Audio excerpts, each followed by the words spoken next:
அன்பு குழந்தையே, உனக்கான நல்ல விஷயங்களை செய்து கொடுப்பதற்காகவே உன் தாயானவள் இன்று உனக்காக வந்திருக்கின்றேன். என் தங்க குழந்தையே, உன்னோடே இருந்து கொண்டு உன் வாழ்க்கையில் உனக்கு சரிசமமான பங்கினை போட்டுக்கொண்டு இருக்கும் ஒரு போலியான உறவினை நீ உன் அருகில் வைத்து கொண்டிருக்கின்றாய். அவரின் உண்மை முகத்தை காட்டுவதற்காகவே இன்று உன் தாயானவள் உனக்காக வந்திருக்கின்றேன். இந்த பதிவினை நீ முழுமையாக கேட்க வேண்டும். இப்படியும் கூட இருப்பார்களா? இப்படியும் கூட இவர்களால் பேச முடியுமா? இப்படியும் கூட இருக்கிறோமா என்ற எண்ணம் கூட இல்லாமல், சற்றும் சிந்திக்காமல் இது போன்று எல்லாம் இவர்கள் பேசுகிறார்களே என்று நினைத்து என்னுடைய மனது மிகவும் வேதனைப்பட்டது. என் குழந்தையே, நானும் அங்கு எதற்கு சென்றேன் என்று யோசிக்கிறாய்? என் தங்கமே, நீ உயிருக்கு உயிராக நேசிக்கின்ற உறவல்லவா அது? அது மட்டுமல்லாமல் காரணங்கள் இல்லாமல் இந்த உறவில் ஏற்பட்ட பிரிவு என் குழந்தைக்கு மிகவும் மன வருத்தத்தை கொடுத்திருக்கின்றது. இருவருக்குமே மனதிற்குள் அதிகமான அளவு அன்பு இருக்கின்றது. ஒருவரின் மீது ஒருவருக்கு அன்பு அதிகமாகவே இருக்கின்றது. இந்த வார்த்தையை எப்பொழுதும் மற்றவர்களிடத்தில் விட்டு கொடுக்க வேண்டும் என்ற எண்ணம் மட்டும் இருவருக்குமே இல்லாமல் வாழ்ந்து வந்தீர்கள். என் தங்கமே, இன்று அந்த உறவு பிரிந்து நிற்கிறது என்றால் அதற்கு நீ மட்டும் காரணம் அல்ல என்பதனை நான் புரிந்து கொண்டேன். ஆனால் அவர்கள் இல்லத்தில் இருக்கின்ற யாரோ ஒருவர்தான் இந்த பிரச்சனைகளுக்கு காரணமாக இருப்பார்கள் என்பதை புரிந்து கொண்டால்தான் அவர்கள் இல்லத்திற்கு சென்று அங்கு இருக்கின்ற சூழ்நிலைகள் என்னவென்று தெரிந்து கொள்ள வேண்டிய கட்டாயம் ஏற்பட்டுவிட்டது. உன்னுடைய உறவும் முதலில் உன் மீது வைத்திருக்கின்ற அன்பு எத்தனை பெரியது என்பதனை நான் கண்டு கொண்டேன். உன்னுடைய உயிரான உறவு யாரிடமும் பேசாமல் தனியாக அமர்ந்து கொண்டு கண்களில் கண்ணீர் ததும்ப நின்று கொண்டிருக்கிறார்கள். யாரிடமும் பேசுவதில்லை, யாரிடமும் பேசவும் விரும்புவதில்லை. யாரேனும் எதுவும் கேள்வி கேட்டால் மட்டும் பதில் சொல்லிவிட்டு சென்று விடுகிறார்கள். அவர்களின் மனநிலை இப்போது அப்படித்தான் இருந்து கொண்டிருக்கிறது. ஆனால் அவர்கள் இல்லத்தில் இருக்கின்றவர்கள் இதை பற்றி ஒரு சிறு துளி கூட கவலைப்படவில்லை.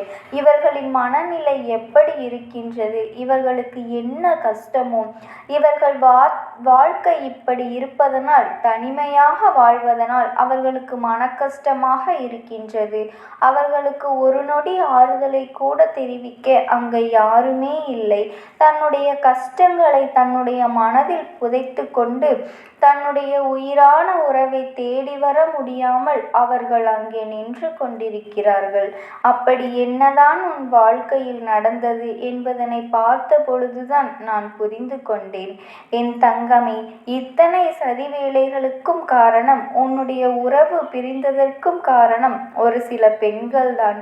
அது மட்டுமல்லாமல் இவர்களோடு ஒரு ஆணும் ஒத்துழைத்து களவாணியாக தேர்ந்து செய்து கொண்டிருக்கிறார்கள். அவர்களுடைய எண்ணம் என்ன தெரியுமா? உன்னுடைய வாழ்க்கையில் சந்தோஷம் இருக்கக்கூடாது. அதற்கு உன்னோடு சேர்ந்து வாழ்கின்றவர் தன்னுடைய குடும்பத்தில் உள்ளவர் என்பதால் முதலில் அதை பிரிக்க திட்டம் போட்டார். அவர்கள் நகர்த்திய காரியம் சரியாக உன் வாழ்க்கையில் விளையாடிவிட்டது. காரணமே தெரியாமல், பிரச்சனைகள் ஏதுமே இல்லாமல் உன்னுடைய உயிரான உறவு உன்னை விட்டு பிரிந்ததற்கு இடையில் இவர்கள் ஆடிய நாடகங்கள் எல்லாம் ஏராளம். இவர்கள் ஏகப்பட்ட நாடகங்களை எல்லாம் ஆடி அவர்கள் வாழ்க்கையில் உன்னை பிரித்து வைத்து விட்டார்கள். இப்போது என்ன நடந்தது தெரியுமா? அவர்கள் அங்கே என்ன பேசிக் கொண்டிருக்கிறார்கள் தெரியுமா? சிறு துளி அளவு கூட மனதில் ஈவு இரக்கம் இல்லாமல் பேசிக் கொண்டிருக்கிறார்கள். இருக்கிறார்கள்.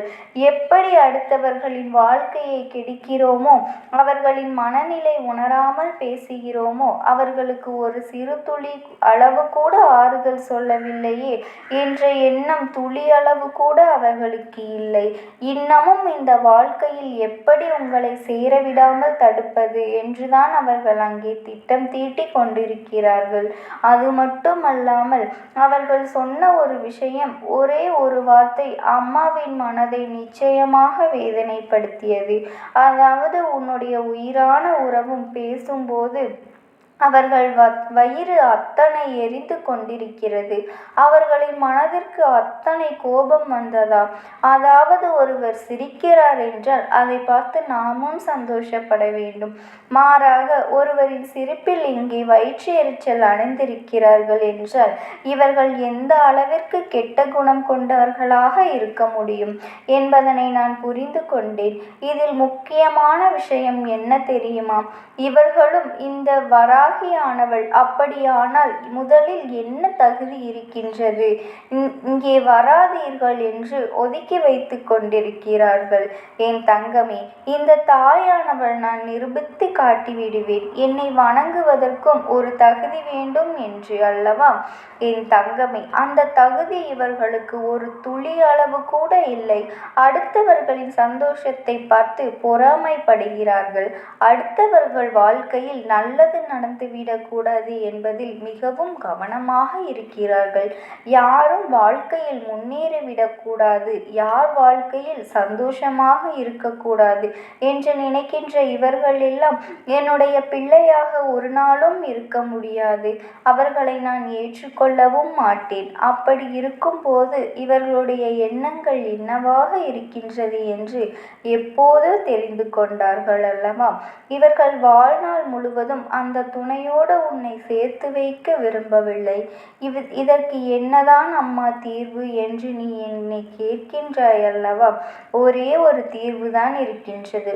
உன்னுடைய உயிரான உறவு இவர்களிடமிருந்து வெளியே வர வேண்டும். இது முதலாவதாக தீர்வு. இரண்டாவதான தீர்வு, இவர்களை எதிர்த்து இவர்கள் முன்னிலையில் வாழ்ந்து காட்டுவதற்கான துணிச்சல் அவர்களுக்கு வர வேண்டும். இந்த இரண்டில் ஒன்று அவர்களுக்கு இருந்தால் மட்டும்தான் இவர்களை விட்டு விலகி நல்ல வாழ்க்கை உனக்கு கிடைக்கும். அடுத்தவர்களை சந்தோஷப்படுத்தி பார்த்துவிடக் கூடாது என்று அதற்காகவே கங்கணம் கட்டி அலைந்து கொண்டிருக்கிறார்கள். இது போன்ற மனிதர்களை எல்லாம் நம்மால் திருத்த முடியாது. அதைவிட அவர்களை விட்டு விலகி செல்வதுதான் மிகவும் நல்லது.